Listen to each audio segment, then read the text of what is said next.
The Canon R1 and Canon R5 Mark II were just released, and I did stay up until, not stay up, but wake up at 2:30 in the morning Pacific time to watch it.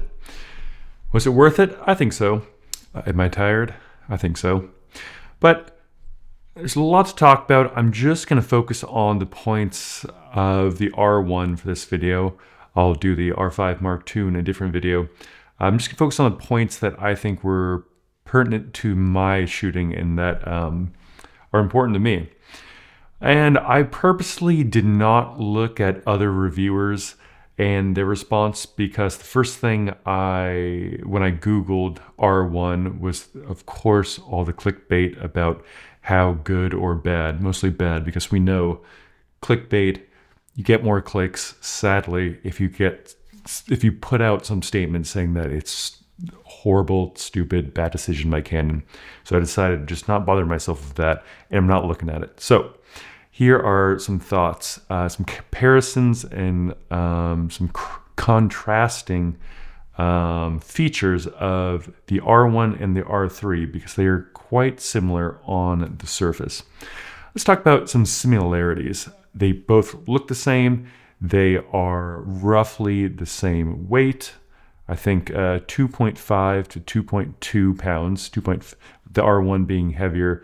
Probably not even going to notice that, but it's pretty much that same flagship form factor where you can go from horizontal to vertical shooting with a grip for both horizontal and vertical, which I really like. And if a camera doesn't have that, I'll throw on a grip, because I do shoot mostly, if not all the time, vertical shooting for 4.5 aspect ratio.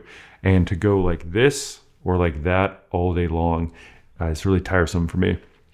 So having that vertical grip is really nice, though the camera is quite a bit heavier.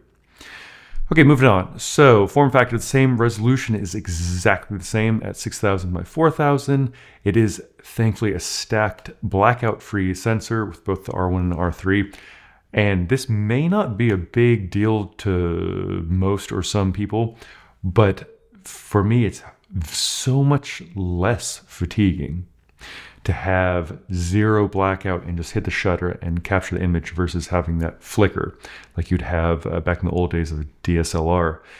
Maybe others wouldn't notice it, but to me, after a full day, it's that blackout, the lack of blackout strobing effect that just it causes me less of a headache. Same raw video, 6K, 60 frames per second, which is awesome. I did rent the R3 for a couple of series, and I really enjoyed the camera. The LCD is flippy, both of them. The battery, same LPE19, 2.7 amp hour. Electronic shutter, same extremely fast, 64 thousandth of a second, and same mechanical shutter at 8 thousandths, though I always shoot with a mechanical electronic shutter anyway. Like when I was using the Z8 and Z9, they don't even have a mechanical one, and to me, getting used to not having that vibration is really nice. Again, I don't think most people would even notice the small little click vibration of a mechanical shutter, but I do, so not having one is pretty cool. Okay, let's talk about the differences. Probably the biggest feature of the R1 is the new, Canon is calling the new cross-type autofocus dual pixel autofocus system, which I would imagine, is unbelievably good, if I'm going to guess, just because the dual pixel autofocus of the R3 is amazing. I mean, it is on the same level of an iPhone, where you're just pointing the camera. Yeah, you barely even, with a wide angle lens, you barely even have to focus the camera. Point the camera at your subject. It just catches it so well. So how they've improved that, I mean, I shoot old-fashioned. I don't photograph really fast-paced sports. So really, autofocus has been there for me since day one with pretty much every autofocus camera. I am positive that if I did start photographing professional sports, autofocus would be a huge priority for me. The battery, the weight I went over, slightly heavier R1. Monitor, oddly, on the R1 is lower resolution than the R3. It's 2 million dot versus 4. That's strange. I don't know why they did that. You now have C-Log 2 and C-Log 3 for the R1. I would think if you're shooting in RAW, this doesn't even matter because you can apply whatever curve you want to your image in DaVinci Resolve. So I would imagine that's for if you are, it's a big deal if you're shooting log to H.264 or, oh no, sorry, I'm coming from the Nikon world. So this does not do ProRes internal. So if you're shooting H.265 10-bit, that would be important. So you can be able to record C-Log 3 or C-Log 2. Back to the autofocus, it's an amazing 4,897 phase detect points for photo mode and 4,067 phase detect points in video mode. Plenty to go around. That's the R1. And then the R3 it says, at least on BH, 2053 phase detect for photo, and doesn't say explicitly how many for video. Max sync speed for flash is bumped up from 1/250th to 1/320th, which is nice. I haven't used it yet, but I can't wait to use the global shutter in the Sony A9 III, where the whole idea of having to worry about having to match sync speed to your flash is no more because it's global shutter. Everything is captured at once. So you can use the flash as fast as your shutter will take you, which is 1/80,000th of a second. I'm just going to actually quote double check on BH to make sure that is, if I'm correct, it does go up to 1/80,000th of a second in correct with a flash. That is nuts. That is for sure the only camera that can do that. And man, is it, the practicality, are you going to be doing that in the flash? Maybe not, but I will say there's been times where most cameras, you'll be using your flash and it purposely will not let you go higher, but you can override that, and I have been in that position when I do it. I've taken a few photos and not looked down, and I notice you get that little black bar at the bottom, which is annoying. So global shutter in everything but dynamic range is a perfect solution at this moment. All right, where's my stuff?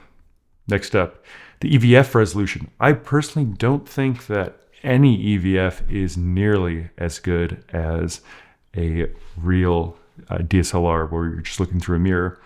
Of course it's not because it's digital, but the Sony cameras have had the 9 million dot EVFs for a long time, and finally we get the 9 million dot as well. If the R1, the R3 has 5 million dot, and to me, I'll see it, but even the Sonys with 9 million, I can see the pixels. It doesn't look like real life. So I think we're gonna have to up that quite a bit for you to truly think it's real life. Kind of like the Apple Vision Pro. When I put it on, it does not look like real life. It looks like you're looking through an LCD screen. So we have a lot of headroom for resolution in that sense.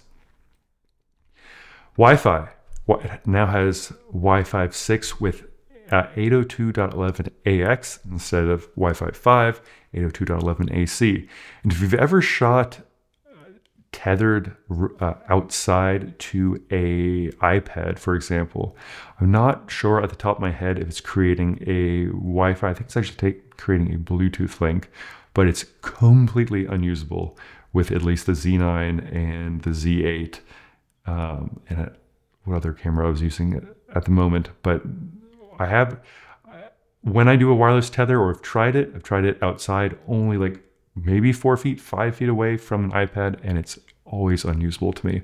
So any bump in Wi-Fi, be it if you're actually using a Wi-Fi connection in the studio, anything a little bit faster is going to be huge to me. So you can actually use it like you would a tethered one, because I don't like using a big orange cable outside. You're just asking for that thing to get ripped right out of your camera and your iPad. Finally, we get a full-size HDMI port, thank God, versus micro HDMI. Why Canon was using a micro HDMI with their R3 and R5 and R6, I don't know. It's so prone to breaking. You get the R1 at last, 1080p 240, which is actually super useful, especially for social media when the video is 1080p anyway in tall screen. So you can do some really cool effects with that. And a little surprised the R3 didn't have it, but whatever. Memory cards, you get dual CF Express Type B with the R1 and CF Express Type B plus SD for the R3. And then mechanical shutter max raw capture, 12 frames per second raw with the R1, and then with the R3, 12 frames per second raw with an explicit limit of 1,000 frames. And then with electronic shutter, you get 40 FPS raw with the R1, no explicit limit, and the R3 has 30 FPS raw, 1,000 frames limit. And that, I think alone, that 40 FPS raw, that's going to be huge for the demographic of this camera owner and user. And I think it's no surprise or guesswork that this camera is mostly for sports photographers. I mean, looking at the BH page, looking at all the advertisement pages, it's always showing basically Olympic photographers or situations where, you know, it's a sprinter, it's a football player, it's a tennis player, that they're not looking for absolute maximum resolution. They're looking for speed of recording to a card at full resolution and speed of autofocus. So I think despite any polarizing reviews, I think you really, everyone has to keep in mind who this camera is for, and that who may not be you.